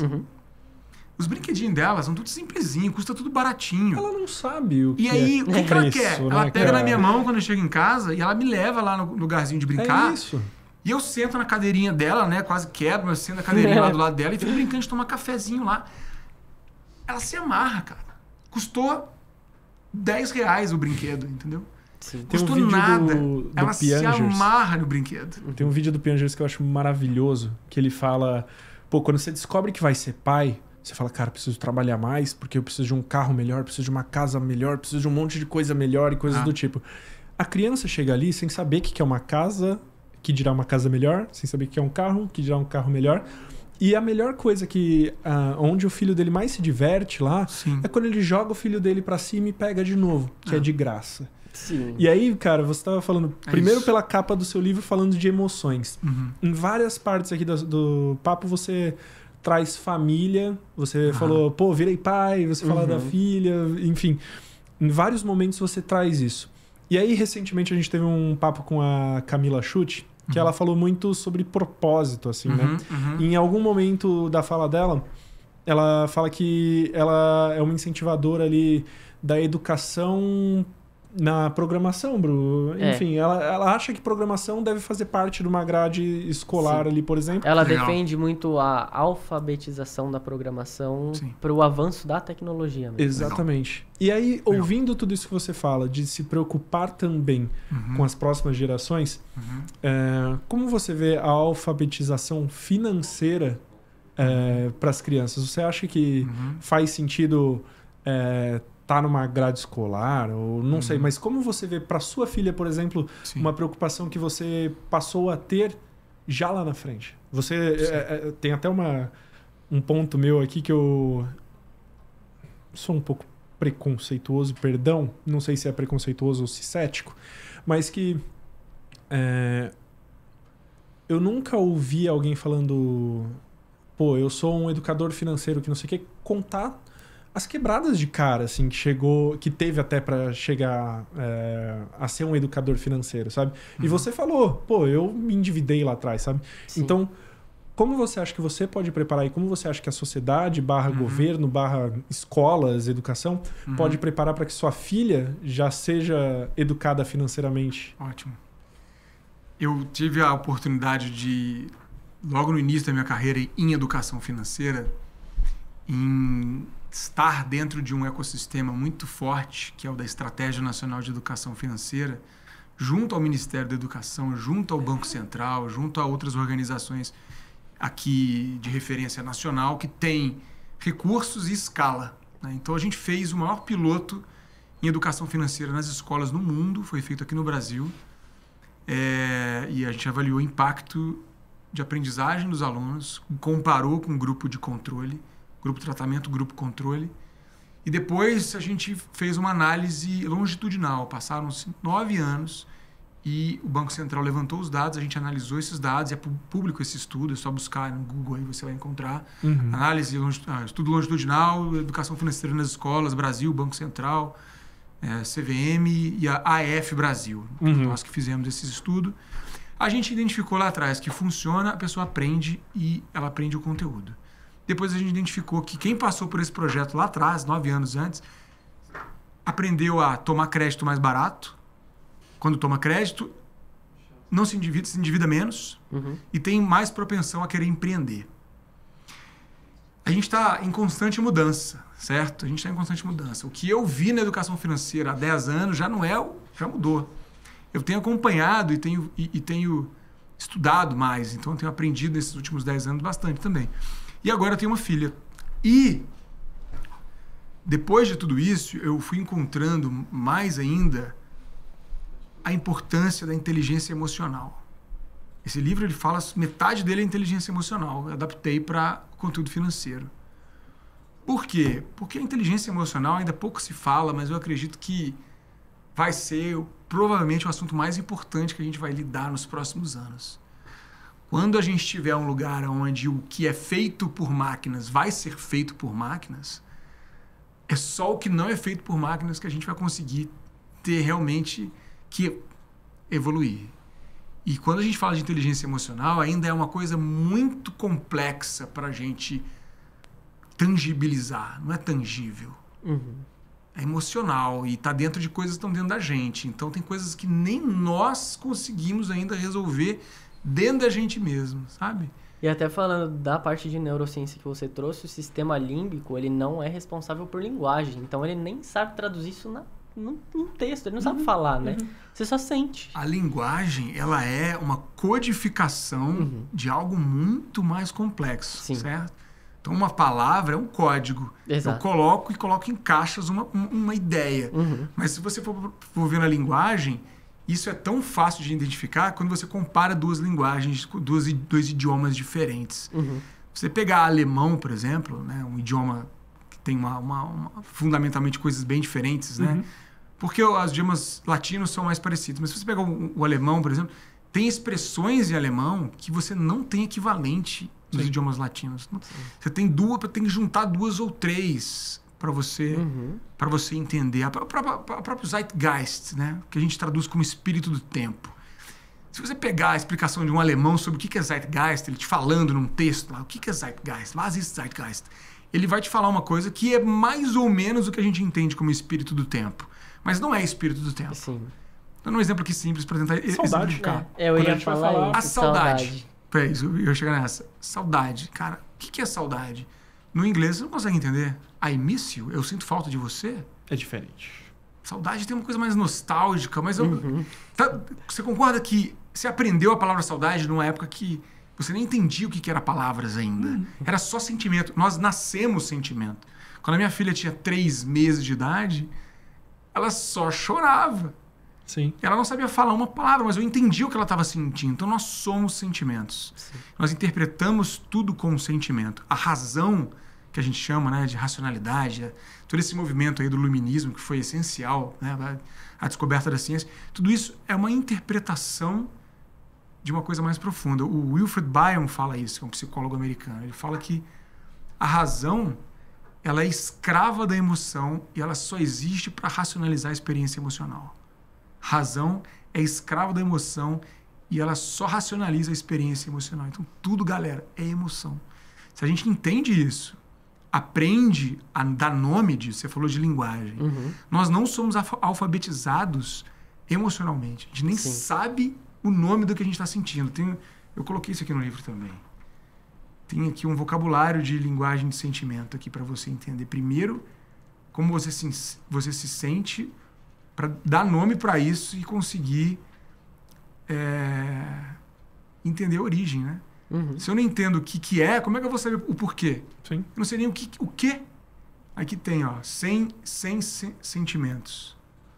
Caramba. E muitos aqui a gente nem consegue entender, porque não é só triste. Se perguntar para uma criança de 2 anos o que ela está sentindo, ela vai falar que ela está triste. Tá me vindo... Mas ela pode estar com um soninho. Exato. Tá me vindo a imagem da minha priminha. Eu tenho um primo, né, que tem uma filhinha super novinha. E eu acho um barato, porque os pais falam bastante te amo pra ela. E ela sempre responde assim, a cada afastamento é um te amo, assim, né? E na minha primeira cabeça sempre veio aquele negócio de tipo... Não faz ideia do que ela tá falando, sabe? Porque eu fui pelo lado racional, né? Mas eu falei, cara, essa criança sabe mais do que muita gente o que é te amo. Sim. Total. E não tem ninguém pra falar isso mais pra ela do que os pais dela. Exatamente, né? Cara. Exatamente. E por que eu tô dando essa volta pra falar de inteligência emocional primeiro, antes de educação financeira? Porque temos completamente correlatos. Se eu trouxe aqui, né, nesse papo nosso aqui, eu falei da pesquisa de mestrado, que o problema tá na maneira como a pessoa usa o dinheiro e não no dinheiro em si, o desequilíbrio, a causa, tá toda na origem emocional. Se ela começa a olhar para isso e começa a entender que a forma dela usar o dinheiro tá nessa organização aqui também, ela consegue correlacionar objetivos e conquistas. E aí ela começa a entender que precisa, aí chegando na educação financeira, habilidades mais específicas. A relação da espera e do resultado ela é muito importante. Tem que entender que para você conseguir uma coisa, você tem que esperar, você tem que construir aquilo. Não vem de um dia para o outro. Sim. E é treinável isso. A criança aprende a treinar, a entender que a dinâmica do dinheiro ela faz parte da vida, ela é muito importante. Ela precisa ser cuidada como algo, né, do dia a dia. Entender que o trabalho é uma coisa importante e não só pelo dinheiro. Na verdade, pelo impacto que ele causa. Eu falo isso muito para pais, né?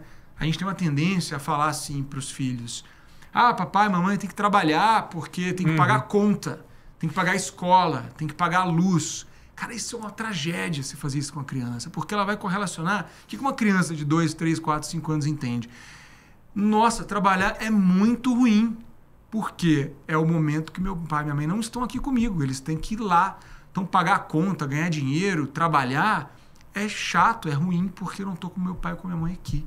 A falta que eles me fazem é por causa dessa entidade aí, trabalho, dinheiro. Então ele coloca... Isso é inconsciente, gente. É claro que depois a criança vai viver e vai ter que trabalhar, mas lá no fundo ela guardou isso.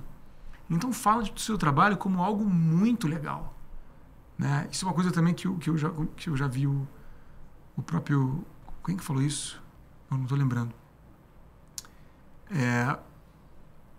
Você correlacionar coisas positivas no dinheiro, Sim. Você correlacionar coisas positivas no trabalho. Porque você vai dar a sensação seguinte: ó, eu estou trabalhando, manicure, cara, você está lidando com a beleza da pessoa, você está dando autoestima para a pessoa. Por propósito, né? Não ser... Por propósito. Sim. E... Diga lá. Não, e se a pessoa é adulta e não encontrou isso ainda, tenta buscar isso. Tenta encontrar isso, sabe? Pergunta... Eu acho que pode ser um pouquinho polêmica, mas... Dinheiro traz felicidade? Essa é uma boa pergunta. Tem resposta. Diga lá. O que na ciência... O que a gente vê na ciência, né? Esse estudo foi feito nos Estados Unidos. E ele mostrou lá, na época, né? Que existe um número que, no padrão americano, bate $75 mil por ano de renda para uma família de 2 filhos, um casal de 2 filhos. Que a gente equivale aqui no Brasil a uma família de classe média. Não é para fazer a conversão de dólar com real e falar, nossa, não é isso. É o que dá para você ter uma casa, né, ter um tempo de transporte para o trabalho razoável, não muito, ter alimentação, ter o mínimo, ter o básico para você viver uma vida confortável. O que foi medido? Quando você tem um incremento de renda até esse número, ou seja, a família tinha $30 mil de renda por ano, pobre. E ela foi para 70 mil, foi para a classe média, a percepção de felicidade aumenta pra caramba. Porque felicidade é percepção. Sim. Você ser feliz ou não é totalmente individual. Tem muita gente rica que é infeliz, tem muita gente pobre que é feliz. Sim. Ponto. Então, se falar dinheiro traz felicidade? Depende. Porque tem gente que é pobre e é muito feliz. Então, você ter dinheiro e ser feliz não é uma correlação direta. Olha quanta gente é rica aí, miseravelmente infeliz e depressiva. Então, mas a ciência mostrou. Quando você tem incremento de renda para você ter um mínimo, você ter um básico bem feito, né, ter qualidade de vida, a percepção de felicidade aumenta. Quando bate $75 mil por ano, começa a ter uma linha reta no gráfico, que é o seguinte, a família que tem 80 mil de renda e a que tem 160 mil de renda, que é o dobro. Não tem um dobro de percepção de felicidade, pelo contrário, é quase zero. A percepção de felicidade é muito parecida. Você ter um carro importado, 2 carros importados, 5 carros importados, não vai dar incremento de percepção de felicidade. É isso que a gente viu. Então, por isso que o dinheiro ele é uma ferramenta muito importante, mas é muito perigosa se você cai na ilusão de que ter mais dinheiro, muito mais dinheiro, vai ser a sua alavanca de felicidade. Não vai. Não vai. E eu percebo isso até na minha vida, assim. Não que eu tenha milhões e tenha um jato, mas eu melhorei muito de vida financeiramente falando nos últimos 10 anos. E eu não acho que assim... que eu sou infinitamente mais feliz. Eu tenho uma condição de vida bacana e me traz um conforto, principalmente sabendo que eu tenho uma filha, tenho uma família. Mas é principalmente porque eu tenho mais condições daquela coisa da reserva da paz que eu falei, de, cara, tá tudo certo, eu não preciso de me preocupar em ficar ralando, até porque eu não boto meu padrão de vida lá em cima, eu sou bem comedido com muitas coisas e deixo outras para poder usar com o que preciso, com o que eu quero.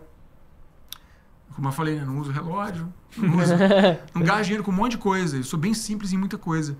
Porque eu quero me manter assim, porque eu quero que eu tenha essa reserva tranquila, para não precisar de me matar de trabalhar para ter as coisas. Então é uma dinâmica, você concorda? Uma dinâmica entre o querer e o ter, né? E entre se for para trabalhar muitas horas por dia para ter alguma coisa e isso impactar no tempo que eu vou ter com a minha filha, eu prefiro ter menos. É uma escolha. Perfeito. Então, essa dinâmica. E é muito individual. Não dá para eu falar, você vai ter que ser assim, ou você vai... Você vai ter que perceber isso na tua vida. Mas fazer a reserva já ajuda. E só uma outra coisa que eu quero trazer aqui de informação da ciência. Saiu recentemente um livro chamado Escassez, do Bulantin e do Shafir, 2 pesquisadores de Oxford. E eles mostraram o seguinte. Fizeram várias pesquisas. E aí uma que eu vou destacar aqui é a seguinte. Pegaram agricultores na Índia e mediram o QI dos caras antes e depois da colheita. Antes da colheita o cara estava sem grana, porque passou o ano inteiro ali, né? E depois da colheita ele embolsou o dinheiro. Deu diferença de QI de 10 pontos para menos quando o cara estava sem dinheiro. Então, você com... E não é o dinheiro por si só, é a segurança... Sim. De poder ter... E aí, o que eles mediram? Quando você está com uma folga financeira, você toma decisões melhores. Quando você está com uma folga financeira, você consegue ter banda larga mental, segundo eles, inclusive, uma expressão que eles usam, banda larga mental para tomar decisões com o córtex pré-frontal. Então, ter uma reserva financeira te dá espaço na sua cabeça mesmo, megabytes, gigabytes mentais, para você tomar melhores decisões que consideram, inclusive, prazos mais longos da tua vida. Se você está na escassez, você não tem uma reserva, você toma uma decisão no curto prazo e a qualidade das suas decisões diminui consideravelmente, porque você não pensa no todo, você só pensa no agora. Vai na emoção e acaba chegando nisso, né? Tanto que uma das coisas que eu faço, às vezes que eu quero muito comprar algo, e eu vejo que é algo que tá me dando ansiedade, por exemplo, é uma emoção, eu ponho no carrinho e depois de 2 dias eu volto. Aí eu vejo, será que vale eu comprar mesmo? E várias vezes você já esqueceu a maioria das vezes eu desisti mesmo. Tipo, eu fui lembrado pela loja porque me mandou um e-mail falando, você esqueceu o produto aqui, ó, tem desconto. Impulso. Aí tipo, não quero mais, agora já foi. Essa técnica aqui, da minha época, né, eu sou analógico, quando eu era criança, era tudo analógico, né? A minha mãe fazia educação financeira maravilhosa comigo. A gente passava na frente da loja, era isso aí. Passava na frente da loja, mãe, aquele brinquedo Na volta a gente volta. Filho, Essa volta tá tendo hoje. Chegamos agora, estamos voltando. Na volta a gente compra. Mãe educadora financeira, cara. Sim. Né? Tem um ponto, Thiago, que eu sempre ouvi muita gente falando, cara, eu quero trabalhar para conseguir minha saúde financeira, para minha segurança financeira, para minha estabilidade financeira. Eu até anotei aqui para minha liberdade financeira. São objetivos diferentes. Ou você põe tudo aí no mesmo bolso, como você... Porque eu entendo saúde e equilíbrio financeiros diferentes de liberdade e... qual é o outro termo? Independência. Independência. Perfeito. São uma diferentes, boa né? pergunta, assim, acho que é para pensar. O conceito de independência financeira, se a gente for olhar grosso modo, é o seguinte: você ter dinheiro investido para você viver com os investimentos que você tem. Ou seja, a renda passiva que você gera te dá a sua renda para você viver. Conta de padeiro. Se você tem 1 milhão hoje aplicado em Tesouro Selic, você vai ter 120, tirando imposto, uns 130 mil reais, um pouco menos, 120 mil reais. Não vou lembrar, eu tinha essa conta, não vou lembrar. Então, do CDI a gente fez recentemente, se você tiver 100% do CDI aplicado 1 milhão, você recebe 8 mil reais por mês, tirando o imposto de renda já. Então 8 mil, então quase um pouco mais de 100 mil reais. Sim, então, beleza. Mais. Você tem R$1 milhão investido, você vai ganhar 8 mil, 9 mil reais por mês de renda passiva. Beleza. Se você não aumentar o seu padrão de vida, se você viver com menos de 8 mil reais, você tem no CDI de hoje essa renda passiva. Mas a taxa de juros estava a 2% há 2 anos atrás. Então, pode ser que você saia de 8 para 3 mil reais. Então, o conceito de renda passiva é você conseguir um montante de investimentos para você viver desses rendimentos. E vai depender de quanto você tem e de quanto você gasta. De novo, volta na mesma conta de soma e subtração. É um caminho longo fazer isso. Se você tem uma renda muito alta e consegue viver com muito pouco, você falou, você tira 60% da sua renda. Você está encurtando esse caminho. Você consegue fazer, se você manter esse padrão de vida de hoje, também, grosso modo, sem colocar a inflação aí na frente, Sim. Em uns 15 anos, você vai estar já com uma grana suficiente para você viver tranquilo com o que você gasta hoje. Até menos, dependendo do que você fizer, né? Mas é uma conta longa. Possível, mas é longa. Isso é a independência financeira. A saúde financeira é mais fácil, bem mais fácil. Porque a saúde financeira, basicamente, é você conseguir viver com o que você tem, separar uma parte para imprevistos e ter uma reserva ali e sempre viver no azul. No verde, no caso, né? Sempre viver ali no green sem ficar se endividando, não tá com choque. Teve um problema, você tem uma grana para tirar para cobrir um problema. Então, você tá com saúde financeira, tá saudável. A linha do Excel lá tá bonita. No finalzinho, você tá lucrando, né? Você tem uma renda, você ganha X, gasta X menos alguma coisa, pega esse menos alguma coisa, joga para... Tem saúde. Você falou liberdade financeira? Também. Entra no mesmo conceito da independência, né? Mas eu vejo assim, tá? Isso é minha visão, até trago aqui no livro. Transformar sua relação com o dinheiro e liberdade. O que eu chamo de liberdade financeira? É você tirar o dinheiro de um lugar de opressão na tua vida. Porque as pessoas se sentem oprimidas pelo dinheiro. Elas tratam o dinheiro como alguma coisa que atrapalha a vida delas. Tipo, que droga, eu preciso ter dinheiro. Que droga, eu preciso trabalhar. Que droga, eu preciso... Sempre uma corrida, né? É horrível isso. E a sensação de poder, eu acho, também, né? Porque, tipo, dinheiro para alguns é poder. E aí, eu não tenho esse poder hoje de fazer tal coisa, de ser alguém, sabe? Acho que tem muito isso assim. Coloca nessa dinâmica de uma raiva do dinheiro. E aí, essa não é uma relação saudável. E aí, uma relação que você é escravo, você não é livre. Então, liberdade financeira, aí tá aqui, ó. Tá na sua mentalidade, realmente. De você interpretar isso daqui, e todo mundo precisa de viver com dinheiro, né? Como é que você vai lidar com isso? Você escolhe. Então, é um processo mais profundo. E é basicamente o que eu tenho proposto aqui no livro, nos meus trabalhos. Então são coisas diferentes. Tem mais uma que você falou? Saúde, liberdade, independência. Que é mais ou menos igual. Acho que deu pra cobrir bem, né? Foram os 3. Cobriu, sim. E acho que é tudo isso muito relativo, tá? Muito relativo. Isso é muito pessoal, né? É muito pessoal. Tem pessoas que poderiam ter liberdade financeira, poderiam ter renda passiva aí, não se preocupar, mas estão... E tudo bem, cada um vai ter o seu momento também, tá? Né? Você tem... eu sempre atribuo a economia, digamos assim, né, à realidade mesmo da pessoa, né? Porque, por exemplo, você chegar, para um jovem sem família, coisa do tipo, fala, cara, você tem que guardar 50% do seu salário. Depende de quanto ele ganha e depende do estilo de vida dele. Agora, você falar para um pai de família guardar isso, ganhando pouco... Cara... Não dá, não tem como. Fórmula pronta é muito injusto. É sempre muito customizável essa calculadora aí. Né? Sim. Se você pensar numa pessoa que é herdeira, talvez ela sempre tenha liberdade financeira. Exato. Sabe? Olha, mas eu já conheci alguns... Que perderam tudo. E nem isso, tá? Eu conheço algumas pessoas, é mais de uma, tá? Que sempre foi herdeiro, sempre teve dinheiro e tem uma autoestima péssima. Uma autoestima completamente afetada, porque o pai ganha muito dinheiro, o avô ganha muito dinheiro e essa pessoa não fez nada na vida, não construiu nada. E ela é mal vista pelos pais, mal vista pelos avós. De novo, voltamos ao propósito, porque volta, né, pra coisa emocional. Sim. Então, ela, no fundo, ela pode ter dinheiro, mas ela não tem o mérito.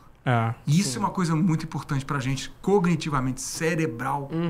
Você ter uma sensação de evolução na tua vida. Mais importante do que o dinheiro em si é você sentir que você está progredindo. Não tem nada mais importante para tua cabeça, para tua saúde mental, do que a sensação de progresso. Sim. E o progresso pode ser melhorar de vida financeiramente, melhorar na sua profissão, encontrar um propósito, emagrecer. O que você acha que é progresso? Né? Tem uma definição muito pessoal. Agora, o que está no meio disso tudo? O que impacta isso tudo que eu tenho agora, que eu tenho estudado assim todo dia? Processo de decisão. Porque tudo está na escolha. Aponta lá o sintoma, é a escolha que vai mexer. Sim. Se você mexe na escolha, você mexe em tudo. E todo mundo precisa tomar decisão todo dia.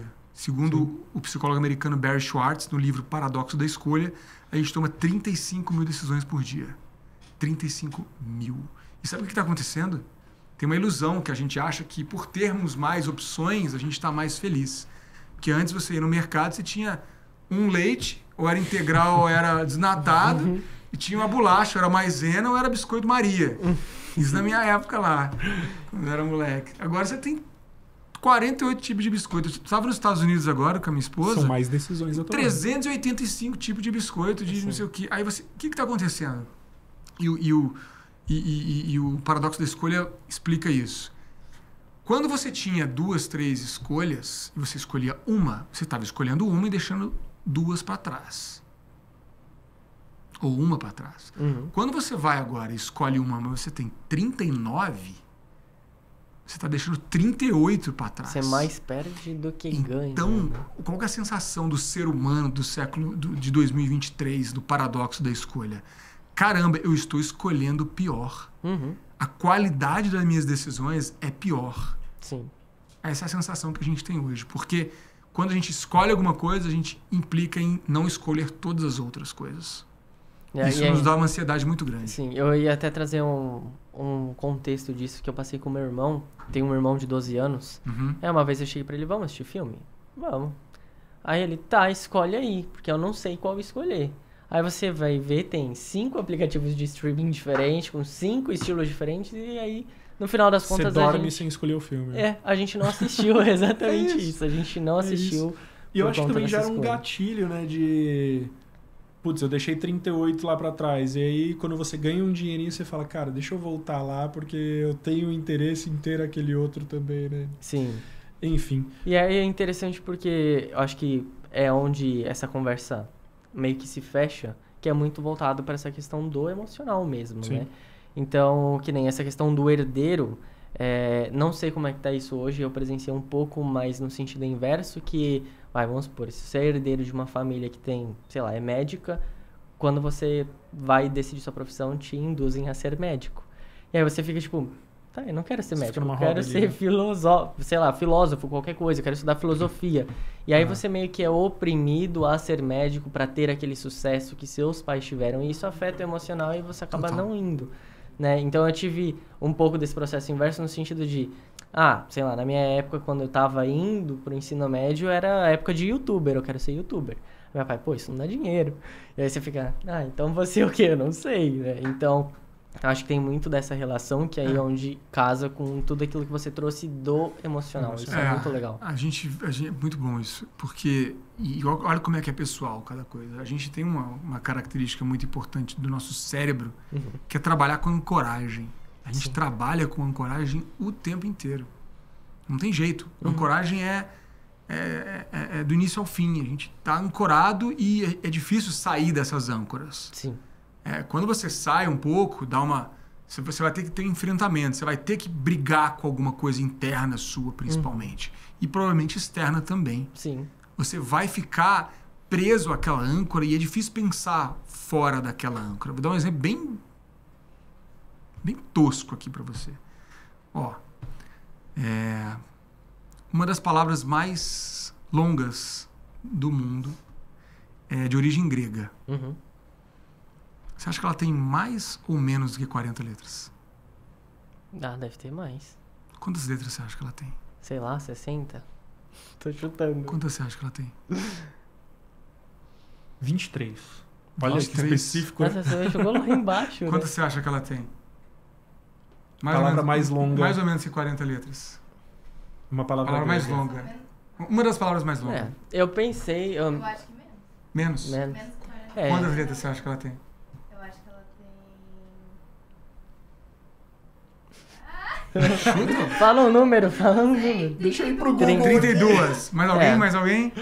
Eu pensei... Ganha uma chavinha, ganha um amuleto. Tem mais um aqui. Eu fui muito na lógica, sei lá, paralelepípedo. Quantas letras mais ou Sternocleido menos tem e mastoideuto. joguei mais pra cima, sei lá. Essa foi minha lógica, né? Essa é uma das palavras, tá? Não sei se é a que mais tem letra, mas é uma palavra grega que tem 182 letras. Também não sabia, não E sou ela grego. significa oi. Ela significa lá numa comédia lá, de uma comédia grega lá, e é tudo em grego, obviamente não vou saber falar a palavra. Mas qual é o ponto aqui, cara? Todas as vezes que eu faço isso em palestra, ninguém acerta. Eu falo essa primeira pergunta, tem mais ou menos 40 letras. Aí todo mundo fala, tem menos, tem 36, tem mais, tem 49, tem mais, tem 53. Alguém mais ousado chuta uns 60, igual você, assim. O que é isso? É ancoragem, cara. Eu ancorei você no 40. É verdade. Se eu tivesse falado assim, a maior palavra do mundo é de origem grega. Você acha que ela tem mais ou menos do que 135 letras? Eu tava te ancorando lá em cima. Sim. É o vídeo da Você já não ia pulguinha, falar É. 30, 60. né? Hã? Tem um vídeo que a gente compartilhou há um tempo atrás, que é um cara que pega um monte de pulga livre, e aí ele pega um copo e põe sobre essas pulgas ali, elas ficam pulando. A hora que o cara tira o copo dali, as pulgas estão pulando na altura do copo, no limite lateral do copo, assim, como se ele ainda estivesse ali. Sabe? Perfeito. É bem isso aí. A gente vive dentro do copo de pulga e é muito difícil sair do copo de pulga. Então, como é que a gente sai? Olhando pra gente mesmo. A coisa mais importante, mais forte que existe no nível individual, e tudo é no nível individual, certo? Tudo é no nível individual. O mundo, ele tá bom para um cara que tá do mesmo lado do outro, que acha que o mundo tá ruim, entendeu? O cara tá ali, ele vizinho, tem a mesma casa, mesmo carro, trabalha no mesmo lugar, ganha o mesmo dinheiro. Para o mundo tá perdido. O mundo tá perdido, o mundo vai acabar, né? Para o mundo, eu vou descer. E o outro acorda de manhã, abre a janela, bom dia, vida, muito bom, maravilhoso, é isso aí. Por quê? Porque o mundo não é o mundo é o dentro do cara. É o mundo interno, é isso que é o mundo. É a nossa interpretação, nossa visão do mundo. Se você não muda a sua visão do mundo, o mundo vai ser ruim. Sim. E ponto, sempre vai ser ruim para quem vê de forma negativa as coisas. Então, para você mudar alguma coisa, para você ir além, é olhar para si. Olhar pra, a viagem mais importante da sua vida é a viagem para dentro.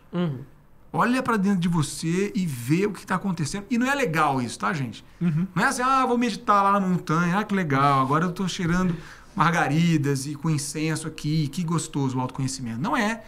Autoconhecimento é foda. É bem difícil. Por quê? Porque você vai olhar para você de uma forma que é real. E que você vai ter que encarar. E que não é legal, porque você tem um monte de defeito que você não quer encarar. Que o problema, nosso, ser humano, tá? Tô me incluindo no meio também, é que a gente olha para nossa... Né? A gente quer ter o resultado das pessoas que a gente vê editando a vida delas. E a gente não quer fazer o esforço necessário para chegar lá. Que é mudar sua parte ruim. Que todo mundo tem. Melhora nisso daqui. Por que as pessoas têm problema de relacionamento? Todo mundo tem, tá? Mas por que as pessoas, hoje, eu vejo muito isso, a molecada mais nova, fica 3 meses, termina, fica 3 meses, e tudo bem, cada um vai fazer o que quiser, mas se relacionar com alguém implica em ter uma outra pessoa te conhecendo de verdade, né? Não é só o que você mostra no Instagram, e vendo os seus defeitos e apontando eles na sua cara. Sim. E isso, meu amigo, minha amiga, é foda. Porque você vai ter que lidar com o que você não quer enxergar. E vai ter que botar o rabo entre as pernas, né? Vai ter que respirar fundo e falar, caramba, realmente, eu tô fazendo merda. Preciso melhorar nisso daqui. Então é olhar para si, ter humildade e buscar aprender. E no dinheiro é a mesma coisa. Se você não olha o teu problema, igual o médico lá que eu coloquei no exemplo, você vai achar que você está fazendo certo e o problema é do governo. Sim. Mas é o governo que é o problema. Não, o problema é o chefe que não me valoriza. Nossa, essa empresa não me valoriza. Não ganho bem. Por isso que eu não consigo investir e ter milhões. Então, é uma reflexão que a gente tem que fazer. Porque senão nunca vai ser suficiente, sabe? Sempre vai ser alguém culpado. E eu convido as pessoas a olharem para os problemas delas e encararem isso de forma adulta, né? E o dinheiro é uma coisa que a gente tem que olhar de forma adulta. É teu, cara. Se você não vai cuidar dele, ninguém vai cuidar pra você, entendeu? Não vai ter lá alguém. O cheque especial não é bonzinho. Ele não é dinheiro seu. Ele não é especial. Não é nada Esse especial. nome, cara. O dinheiro é o dinheiro mais caro que tem no mundo. Né? Porque o spread bancário do Brasil é o segundo maior do mundo. O primeiro é Madagascar, que é só no desenho animado que existe. Então, assim, cara, é isso. Você tem que cuidar do teu dinheiro, encarar ele e ser responsável e adulto, porque senão vai ser um problema na tua vida. Ponto. Sim. Independentemente de quanto você tenha de renda, vai ser um problema na tua vida. Total. Bru, considerações finais? Cara, acho que o papo foi incrível. Eu queria agradecer. Eu gosto muito de estar aqui. E eu acho, não sei se eu já falei isso antes. Eu sei que pro André eu já falei. Mas é pelo aprendizado, sabe? As trocas que a gente tem. Você trouxe várias coisas aqui que tá me fazendo refletir. Tipo, cara, eu nunca pensei dessa forma. E é um jeito muito legal de pensar, né? Que agrega e tudo mais.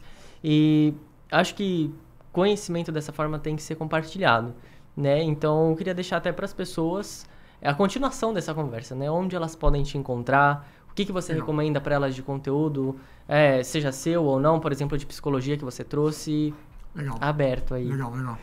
Bom, me encontram no Papai Financeiro, @Papai Financeiro no Instagram, no LinkedIn.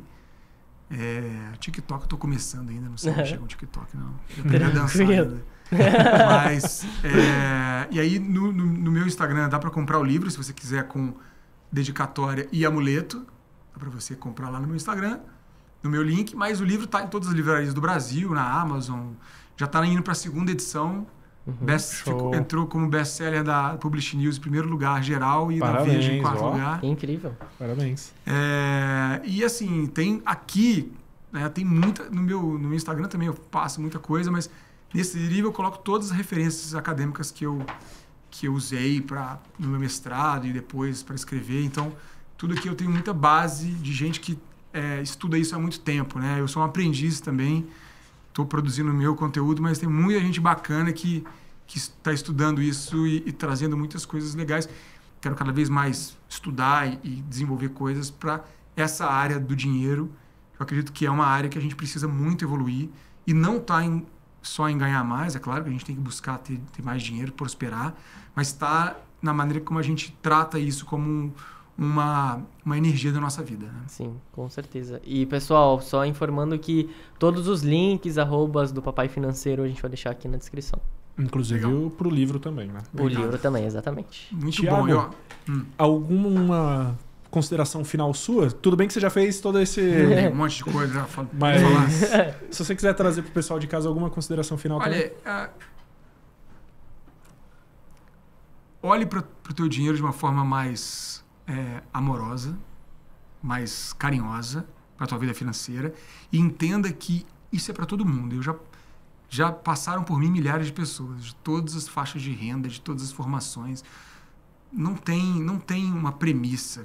Todo mundo pode e deve, com um pouco de paciência, com um pouco de fé, com um pouco de dedicação também, realmente ressignificar, reconstruir a sua vida por meio da sua relação com o dinheiro. Porque quando você organiza essa parte da tua vida, você coloca outras coisas, você dá espaço para outras coisas. Então, é para você que está aí do outro lado. Você pode ser a pior pessoa de exatas do mundo. Não é sobre exatas, tá? É sobre olhar para dentro, e aí isso aqui é uma ferramenta que pode te ajudar. Espero que você adquira o livro e comece a caminhar nesse caminho e conte comigo para esse assunto de educação financeira aí. E aqui, ó, amuleto para vocês. Pô, já quero mesmo. Vou energizar, peraí, te energizar, porque é real. Eu acredito na energia. Passar para você prosperidade. Quando a gente oferece prosperidade para as outras pessoas, a gente prospera mais ainda, né? Já tô com o meu aqui. Gerar prosperidade é começar na prosperidade do outro. Então, muito obrigado. Aí, ó. E eu só trouxe um livro, na verdade. Não, esse livro, na verdade, cara, eu vou pedir pra você fazer a dedicatória, a gente vai fazer um sorteio lá pro nosso time que legal. Certes. Boa? Boa, excelente. Cara, obrigado mais uma vez. É engraçado, né? Porque a gente tendo esse papo aqui, eu me sinto mais amigo do meu dinheiro saindo daqui, de verdade. É mesmo? Então, que legal. Obrigado por isso. E espero que você aí na sua casa também tenha se enriquecido com o conteúdo que foi contribuído aqui e que nós possamos te ajudar a prosperar, como disse o Thiago aqui. Valeu, pessoal. Valeu. Valeu.